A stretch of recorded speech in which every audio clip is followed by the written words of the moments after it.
actually the only school I applied to, and it's because I did want to go to Madison or Milwaukee, and this had an amazing history program. I first really got into history because I had a teacher in high school she was just really smart, and I loved her class, and she really made me kind of fall in love with the subject.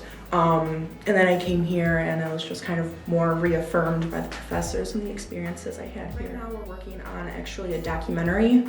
That's one thing that we kind of have brought to the history department too, is right now there's a documentaries class going on actually, and we're working on looking at Old Main and the history of it and how it's a symbol of both the past and the present of UWSP. There was a lot of effort in the 1970s to get Old Main torn down, and that might kind of seem hard to believe nowadays because it's just such a big presence on campus. It's in our logo, you see it everywhere, but there was a time when people really had to fight to keep it around.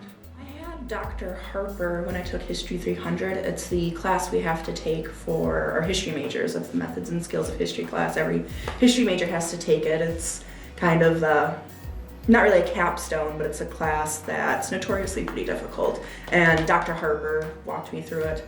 I also had I've done a lot of research for Dr. Willis too, and he's helped me with my research skills too, so those two have definitely impacted me. But really, I've never had a bad professor in the history department. I can't say I've ever taken a history class and walked out of it being like I didn't learn anything, I haven't done anything.